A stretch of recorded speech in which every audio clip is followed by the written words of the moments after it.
Bismillahirrahmanirrahim. Assalamualaikum warahmatullahi wabarakatuh. Alhamdulillahirabbil alamin. Allahumma shalli ala sayyidina Muhammad wa ala ali sayyidina Muhammad. Sahabat beriman yang dirahmati Allah, membangun rumah tangga yang sakinah, mawaddah warahmah merupakan tujuan dan cita-cita bagi semua pasangan suami maupun istri. Seperti yang kita tahu, dalam rumah tangga sendiri terdapat perbedaan kedudukan untuk suami dan juga istri. Akan tetapi dalam hal ini, seorang istri mempunyai kedudukan yang cukup istimewa dalam rumah tangga, terutama istri yang solehah. Rasulullah SAW pernah bersabda, dunia itu penuh dengan kenikmatan, dan sebaik-baik kenikmatan dunia yaitu istri yang solehah. Hadis riwayat Muslim. Sedangkan kaum laki-laki dalam rumah tangga sudah dijelaskan dalam firman Allah Subhanahu wa taala yang tertuang dalam Quran surah An-Nisa ayat 34. Kaum laki-laki itu adalah pemimpin bagi kaum wanita. Oleh karena Allah telah melebihkan sebagian mereka laki-laki atas sebagian yang lain wanita. Dan karena mereka laki-laki telah menafkahkan sebagian dari harta mereka. Sebab itu, maka wanita yang solehah ialah yang taat kepada Allah, lagi memelihara diri ketika suaminya tidak ada. Oleh karena Allah telah memelihara mereka, wanita-wanita yang kamu khawatirkan nususnya, maka nasihatilah mereka, dan pisahkanlah mereka di tempat tidur mereka, dan pukullah mereka. Kemudian jika mereka mentaatimu, maka janganlah kamu mencari-cari jalan untuk menyusahkannya. Sesungguhnya Allah Maha Tinggi lagi Maha Besar. Dalam ayat tersebut sudah jelas dikatakan, laki-laki merupakan pemimpin dalam setiap rumah tangga. Akan tetapi tanpa kita sadari, dalam kehidupan keluarga tak jarang para suami melakukan tindakan yang menyimpang dari ketentuan Allah dan telah melanggar hak-hak istrinya. Lalu apa saja dosa suami terhadap istri tersebut? Yang pertama adalah tidak mengajarkan ilmu agama.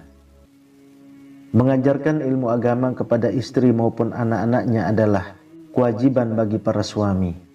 Karena dalam hal ini, kewajiban suami adalah untuk memelihara diri dan keluarganya dari pedihnya azab kubur dan siksa neraka. Dalam Quran surah At-Tahrim ayat 6, Allah Subhanahu wa taala sudah berfirman, hai orang-orang yang beriman, peliharalah dirimu dan keluargamu dari api neraka yang bahan bakarnya adalah manusia dan batu.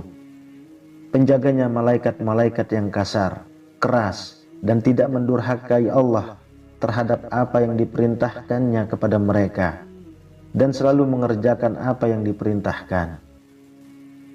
Dalam ayat tersebut sudah jelas dikatakan bahwa kewajiban seorang suami adalah mengajarkan istri dan anak-anaknya akhlak yang baik, supaya keluarganya bisa terhindar dari siksa api neraka yang bahan bakarnya adalah manusia yang melalaikan perintah agama. Lalu yang kedua, tidak merasa cemburu. Ada kalanya sifat cemburu sangat diperlukan, terutama ketika kita sudah berumah tangga. Selain bisa menjadi bumbu-bumbu cinta dalam rumah tangga, rasa cemburu dari suami juga bisa menjaga keluarganya dari sifat dan sikap yang kurang terpuji. Dalam hadis riwayat An-Nasa'i sudah dijelaskan, 3 golongan yang Allah tidak akan melihat mereka pada hari kiamat, yaitu seseorang yang durhaka kepada kedua orang tuanya, wanita yang menyerupai lelaki, dan ad-dayut. Yang dimaksud ad-dayut atau dayus adalah seorang laki-laki dalam rumah tangga yang tidak memiliki kecemburuan terhadap istri atau keluarganya sama sekali. Yang ketiga, tidak memberi nafkah istri. Hal ini sudah banyak terlihat pada masyarakat kita, yakni suami yang tak malu melantarkan anak istrinya tanpa diberikan nafkah lahiriah, dan justru malah istri yang diminta untuk bekerja. Kalau kita mau berpikir, seorang wanita yang rela meninggalkan kedua orang tuanya demi mengabdi kepada suami, dan bahkan rela mengandung anak dan juga melahirkan anak untuk suami.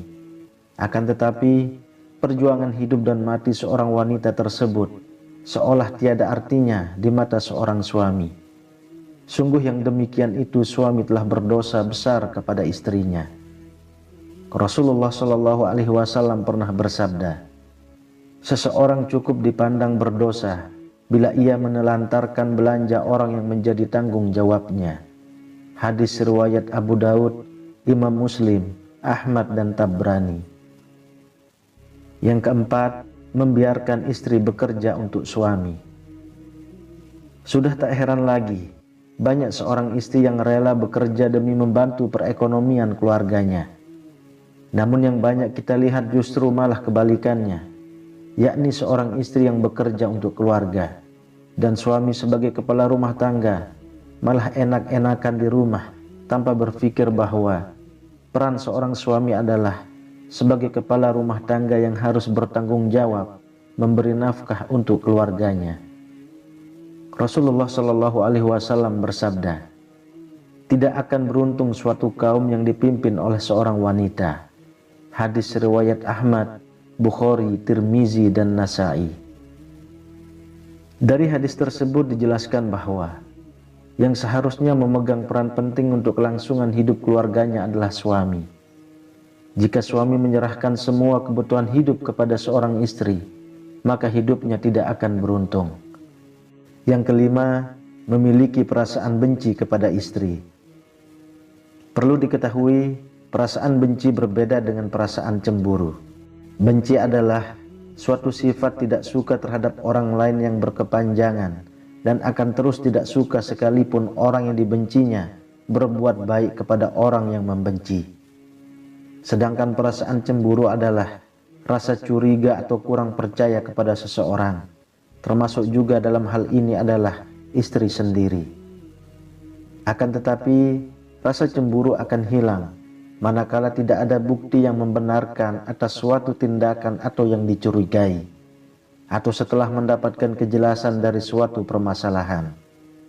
Rasulullah Shallallahu Alaihi Wasallam bersabda, janganlah seorang suami yang beriman membenci istrinya yang beriman. Jika dia tidak menyukai satu akhlak darinya, dia pasti meridhoi akhlak lain darinya. Hadis riwayat Muslim. Lalu yang keenam, tidak mau membantu dalam pekerjaan rumah. Tidak sedikit suami yang malas membantu pekerjaan rumah keluarganya. Para suami biasanya merasa kalau sudah memberikan nafkah lahiriah, tugas suami sudah selesai. Padahal kita tahu, tugas seorang istri sangatlah berat. Meskipun sebagai kepala rumah tangga dan sekaligus pemimpin dalam rumah tangga, hendaknya ikut membantu meringankan pekerjaan rumah tangga dari seorang istri. Bahkan seorang Rasulullah Shallallahu Alaihi Wasallam telah mencontohkan untuk membantu istri dalam setiap persoalan rumah tangganya. Dan ini sesuai dengan sabda Rasulullah yang ditulis oleh Imam Bukhari. Beliau Rasulullah membantu pekerjaan istrinya, dan jika datang waktu sholat, maka beliau pun keluar untuk sholat. Hadis riwayat Bukhari. Yang ketujuh, menyebarluaskan aib istri.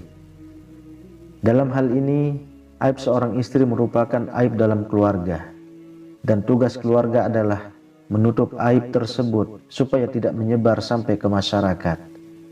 Rasulullah Shallallahu Alaihi Wasallam bersabda, sesungguhnya di antara orang yang paling buruk kedudukannya di sisi Allah pada hari kiamat adalah seseorang yang menggauli istrinya dan istrinya menggaulinya, kemudian dia menyebarkan rahasia-rahasia istrinya.